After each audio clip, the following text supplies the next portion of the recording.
ये कहानी शुरू होती है वेस्ट वर्जीनिया के दूर दराज के जंगलों से, जहाँ एक सुनसान सड़क के किनारे रिची और हेली नामी कपल को लोग क्लाइंबिंग करते हुए देखते हैं।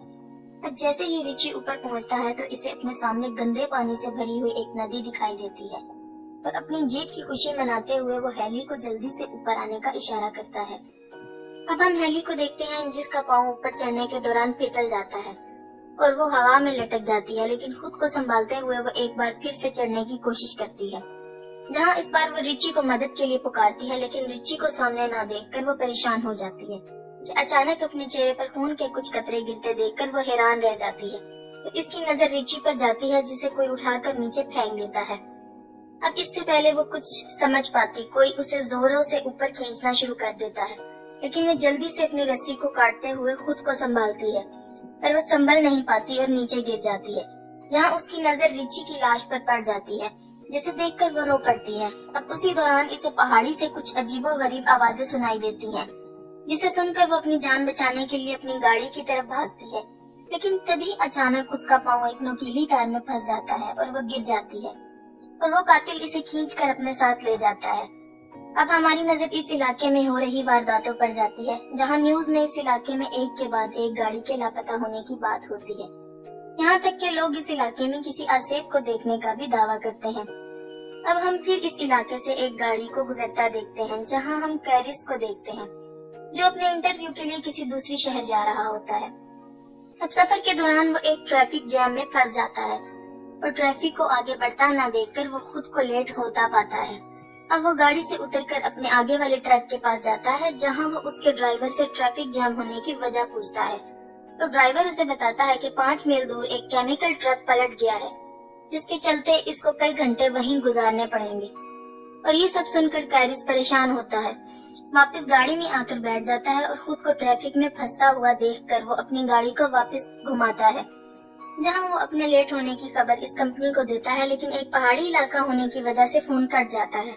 अब फोन की तलाश में इसकी नजर एक गैस स्टेशन के बोर्ड पर पड़ती है और वो अपनी गाड़ी वहां ले जाता है। अब रास्ते में उसे एक के बाद एक लावारिस गाड़ियां नजर आती हैं और इनके दरमियान से गुजरते हुए वो गैस स्टेशन तक पहुंचता है, जहां उसकी नजर स्टेशन के मालिक पर पड़ती है, जो किसी बीमारी में मुब्तला लगता है। अब वो गाड़ी से उतरकर कंपनी वालों को इत्तला करने की कोशिश करता है, लेकिन फूड डेड होने की वजह से वो राब्ता नहीं कर पाता। अब वो गैस स्टेशन के मालिक से शहर पहुंचने के दूसरे रास्ते के बारे में पूछता है, लेकिन वो इसकी बातों को इग्नोर कर देता है। लेकिन तभी इसकी नजर वहां लगे एक नक्शे पर जाती है, जहां उसे शहर पहुंचने के लिए कुछ कच्चा रास्ता दिखाई देता है। अब वो गैस स्टेशन के मालिक से उस रास्ते के बारे में पूछता है, जिसे सुनकर वो इसे इस रास्ते के जाने की सलाह दे देता है। अब वो गाड़ी लेकर उस रास्ते की तरफ रवाना हो जाता है, जहां वो घने जंगलों से होता हुआ एक इंटरसेक्शन तक पहुंचता है, जहां इसे एक शॉर्टकट रास्ते का बोर्ड दिखाई देता है। अब वो ये सब देखकर सोच में पड़ जाता है और अपनी गाड़ी को इस कच्चे रास्ते की तरफ ले जाता है, और इसकी नजर एक मरे हुए हिरन पर जाती है और इसे देखने के चक्कर में इसकी गाड़ी सामने की गाड़ी से टकरा जाती है, जिससे दोनों गाड़ियों का भयानक एक्सीडेंट होता है, लेकिन कैरिस इस हादसे में बच जाता है। अब इस गाड़ी के मालिक शोर सुनकर इसकी तरफ आते हैं, जहां वो इसका हाल पूछते हैं। अब खुद को संभालते हुए कैरिस इनसे माफी मांगता है और नुकसान की रकम देने की बात करता है। साथ ही वो इनसे बीच सड़क में गाड़ी खड़ी करने की वजह पूछता है, जहां फ्रांसीन उसे बताती है कि सड़क पर किसी ने कंटीली तार बिछा रखी थी, जिसकी वजह से इनकी गाड़ी का एक टायर फट गया है। अब इनकी एक सहेली पिछले गैस स्टेशन पर जाके कॉल करने का कहती है, लेकिन कैरिस इन्हें वहां जाने से मना करता है और सभी अकेले चलने का फैसला करते हैं, लेकिन इवान और फ्रांसीन गाड़ियों की देखभाल करने के लिए पीछे ही रुक जाते हैं। अब रास्ते के दौरान उनकी नजर सड़क पर मरे एक नेवले पर जाती है, जिसे देखने से लगता है कि किसी ने दरमियान से ही इसको फाड़ कर फेंक दिया हो।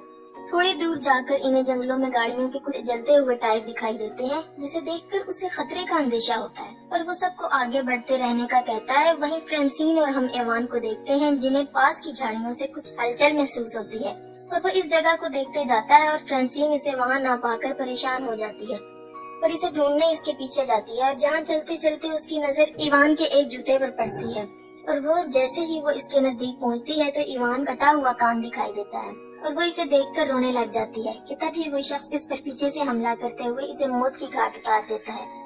वहीं बाकी लोगों को हम रोड के आखिर में देखते हैं, लेकिन चारों मदद के लिए निकल पड़ते हैं। चलते चलते इनकी नजर एक घर पर जाती है। अब वो मदद मांगने के लिए घर की तरफ जाते हैं, कैरिस ढेर सारी गाड़ियों को देखकर परेशान हो जाता है और मदद मांगने के लिए घर का दरवाजा खटखटाता है। जल्द ही इनको पता चलता है कि इस घर में कोई नहीं है। अब वो सब कॉल करने के लिए घर के अंदर आते हैं, जहाँ इनकी नजर खाने के टेबल पर जाती है, जिसे देखकर लगता है कि बरसों से इस घर में सफाई नहीं हुई। और दूसरी तरफ चश्मे और गाड़ियों की चाबियां मिलती है। अब जैसे ही वो फ्रिज को खोलता है, इसके होश उड़ जाते हैं। हम फ्रिज में ढेर सारे इंसानी अज़ा को देखते हैं और जैसी को भी एक कमरे में वही कंटीली तार दिखाई देती है जिसने इसकी गाड़ी का एक टायर को फाड़ा था।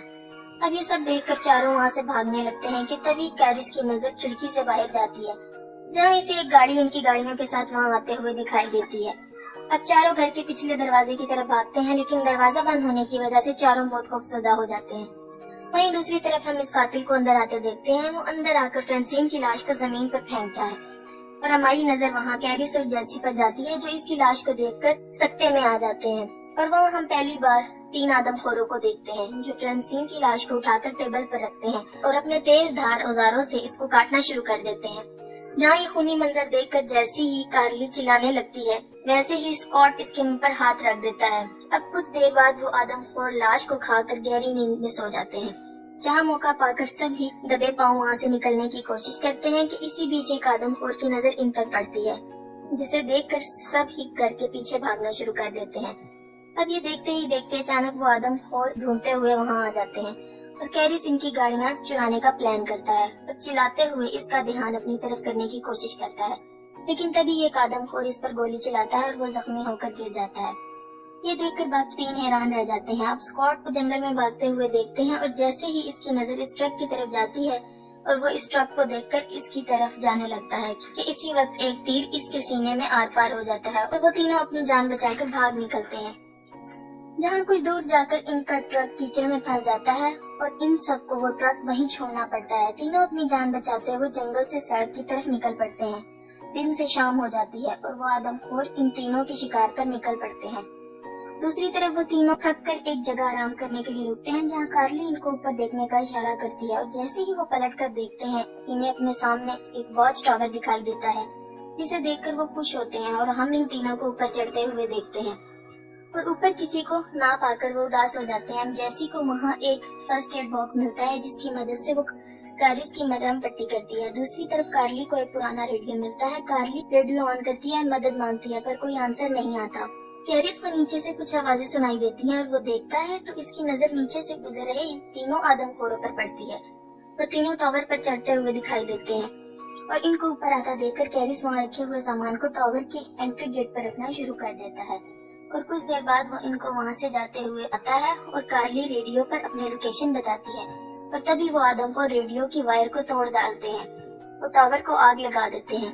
अब खुद को जलता देखकर कार्ली अपनी जान बचाने के लिए वहाँ रखे एक बक्से की मदद से टावर की खिड़की को तोड़ डालती है और कैरिस की नजर टावर के नीचे दरख्तों पर जाती है और तीनों अपनी जान बचाने के लिए दरख्तों पर कूदते नजर आते हैं, जिन्हें नीचे खड़े आदम को देख लेते हैं और तीनों को पकड़ने के लिए दरख्तों पर चढ़ना शुरू कर देते हैं। और इनको आता देखकर वो तीनों एक दरख्त से दूसरे दरख्त पर जाते दिखाई देते हैं, जहाँ एक दरख्त को पार करने के दौरान एक आदम को कार्ली के नजदीक पहुँच जाता है और मौका पाकर अपनी कुल्हाड़ी से इसके चेहरे पर वार करते हुए इसके 2 टुकड़े कर डालता है। अब कैरिस खुद को संभालते हुए उठता है और तभी उसे अपने पीछे एक गाड़ी का शोर सुनाई देता है और इसे एक पुलिस की जीप दिखाई देती है। वो भागते हुए इस गाड़ी को रोकता है। जैसे ही पुलिस वाला इसकी मदद के लिए आगे बढ़ता है, उसी वक्त एक तीर इसकी आंख के आर पार हो जाता है। अब हम एक आदमखोर को देखते हैं जो कैरिस को मारने आता है और कैरिस अपनी जान बचाकर गाड़ी के नीचे छुप जाता है और अब आदमखोर इसे देखने के लिए नीचे झुकता है। गाड़ी के नीचे कुछ ना पाकर वह हैरान रह जाता है। और अब हम इस घर को देखते हैं जहाँ इन आदमखोरों ने जैसी को बांधा हुआ था। जैसे ही वो वन आई आदमखोर जैसी को मारने लगता है, इसे बाहर से आती गाड़ी का शोर सुनाई देता है, जिसे देखकर वन आई दरवाजे की तरफ बढ़ता है।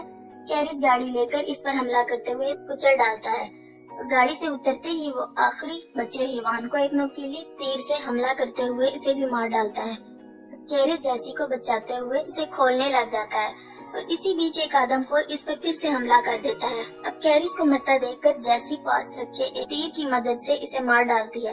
या अब वो दोनों घर से बाहर निकलते हैं, लेकिन उसी बीच कैरिस की नजर पुलिस की गाड़ी पर जाती है, जहां वो इसकी गाड़ी के फ्यूल बॉक्स को निशाना बनाता है, जिसके चलते वहाँ एक जोरदार धमाका होता है और इस घर के ऊपर कच्चे उड़ जाते हैं। अब हम दोनों फिर से इस सड़क को देखते हैं जहाँ वो दोनों ट्रक के जरिए गैस स्टेशन तक पहुंचे थे और ट्रक को अपनी तरफ आता देखकर स्टेशन मालिक डरकर दरवाजा बंद कर देता है और कैरिस ट्रक से उतरता है और वहां लगे इस मैप को उतार कर रवाना हो जाता है।